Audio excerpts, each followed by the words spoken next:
What's up, everyone? How's it going? Angel from May here, and we're a few moments removed from UFC 311, and what a fight card this was, man. Incredibly fun. What a way to open up the year. A couple disappointments with a couple fights that didn't work out at the end, but the UFC, things happen, and overall, there's a lot of surprises, and I think if things go the way that, we don't think, and we're just seeing stuff that we never expect, it makes everything more fun.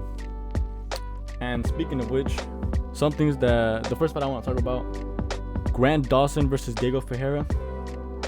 I really thought since last time I saw Grant Dawson fight, he was gonna lock in and have an entertaining performance, like maybe try to finish him on the ground. But no, it was just kind of a smudge fest, very boring. I don't remember like a single moment of that fight. That's how unmemorable it was. Very L, very L. Typical Grant Dawson. I expected better things from him, but what can you do? And then the guy who's gonna fight Johnny Walker, the Anthony Smith lookalike, Bogdan Gustav. He's low-key to go, man. He's like really good. He's like an Anthony Smith, like who's actually good as he says. He's not on paper. He's in the cage. You feel me?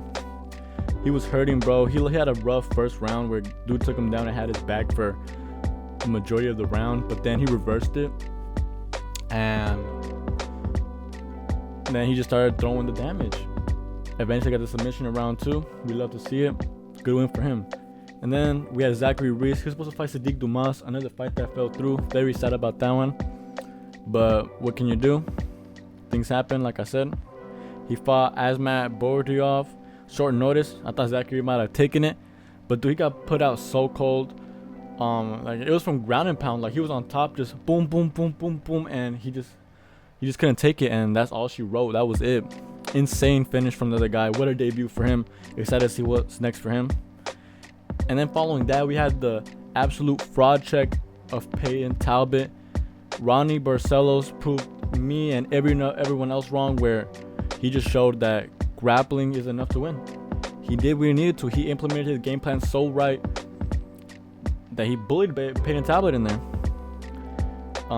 It happens. First loss of his career, very young. Hopefully he can go back and do some better stuff. Maybe do some wrestling for a couple months. Send him to Dagestan, jiu-jitsu, whatever. But really good for Ronnie Barcelos. We love to see vets win. But wow, maybe Peyton Talbot lost his aura when he cut his hair. That brings us to our main card with our opener of Kevin Holland versus Reiner de Ridder. In my breakdown, I was explaining how this fight comes down to two things: whether Kevin Holland is locked in, and if Reiner de Ridder sets up his takedowns better. He set down his takedown as good as you can. He baited a jab. Kevin Holland followed with the 1-2, and ducking under those punches, he took him down. From there, just started working, and eventually got him with the rear naked choke. That's all she wrote. Very good win for Reiner de Ridder. Much better than his debut against Gerald Meerschaert.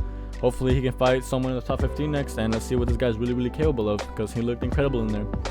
That is against Kevin Holland. 13 loss now, but still better than his last performance. And then we had Gelton Almeida. Oh man, what a fight, man. This was a very fun fight. I had a feeling it was going to be fun because both guys love to go out there and try to knock each other out or finish their opponents. Really good wrestling and jiu-jitsu. And we've seen both guys have a lot of success in the first round with their takedowns. Sergey took him down. Gelton reversed. And to surprise everyone, Gelton Almeida hurt him on the feet and then followed him to the ground, where eventually Sergey Spivak just did what a blob does, gave up. It was a good fight while it lasted, but really good finish for Gelton. I believe he called out Cyril Gane. Hopefully that fight gets made. I have, like, in my little predicting the fight cards of the year, I have him fighting him. So hopefully it happens. I would love to see it.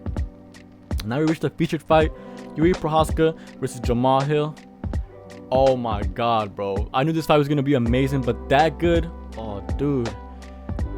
Bald Yuri is a sensational fighter. He went in there with malice intent, dude. He did not want to disappoint Ashley, and like just because of everything, like I know in my breakdown I was saying that I wanted him to, I didn't think he was gonna win because going against Jamal Hill, who I thought was gonna just be better technically. But then as soon as I seen that like he was going out there shaving his head for the cancer patient Ashley, Like I was like, that like really warmed my heart. I was like, oh come on, bro, you gotta win this, dude. Cause like yeah, like you can like with the same thing with the main event where like yeah, you would like to see Moicano win, but how like likely is it? Obviously this is not as like drastic in skill level, but like I thought that Jamal would win, but Jiri just beat him down from round 1 to 3, knocked him down several times. Credit to Jamal, he was never out of there. He just got hurt so much that in the 3rd round, it just I forgot who was refereeing, but he had to step in and stop the fight. Congratulations to Jiri, bro.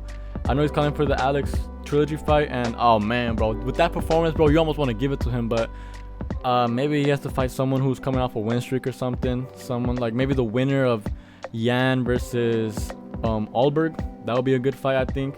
Just because obviously, breaking news, Alex is gonna fight Magomedov Ankalaev March. I called it. Let's go. But yeah, I think he should have one more fight. But you know, you almost want to give it to him. Sensational. Paul Yuri's here to stay. Hopefully, maybe not, but awesome. And our main event, Merab, dude. Oh my god, bro. You just gotta stop counting this dude out, dude. His pace is suffocating, dude. He went in there and drowned Umar. Yeah, he had like a close first 2 rounds. I believe all the judges maybe like gave the first 2 rounds to Umar. But from there, Merab just started picking up the pace and just shooting takedowns, spamming him with his pace, and he just started drowning. Like I swear, after like round 2, I just seen the noticeable dip in the energy levels of Umar Nurmagomedov. And from there, I was just like, oh my god, dude, he's actually gonna do it. And again, I'm disappointed that I didn't bet on him, because free money, dude. And then since he beat the hardest matchup in this division, he might be a champion for a long time, dude. Who's gonna beat him? Who can beat him, honestly? You gotta catch him. And to catch him, you have to make sure he doesn't shoot on you. And the only person who I believe had the best chance of stuffing his takedowns, and to granted, he did do a good job stuffing them, was Umar. But even that wasn't enough to win this. And wow. Just hats off to you, Merab. You know, I used to hate you, but all we're gonna do is give you respect now. And then we bring this to the main event. Islam, he destroyed Moicano, man. Granted, Moicano's keeping a little bit competitive on the feet. Just getting his little hooks going. It looked like he dropped him in the first round, but it was actually Islam slipping. Then Islam shot, got in there, was on top for a while. Moicano tried to scramble out, ended up in a Darce choke, and tapped immediately. Not saying that's a bad thing. I know Islam's best choke is the Darce, so it is what it is. Another good win for Islam, I guess. But it just sucks that his career is stuck with these asterisks now, where like so many short notice fights, you know. He's supposed to fight the #1 contender. That would have been way more epic, you know. This was kind of anticlimactic. I think like our energy levels went down after Merab, but it is what it is. Overall, sensational card. What do you guys think about it? Let me know down in the comments. I got more videos coming out. Sorry I did not post anything this week. I started up school and I'm also working, and that's absolutely awful for me, but no excuses. Next week I'm coming out with a lot of videos, and never again will I just post 1 a week. I promise you. But until then, peace.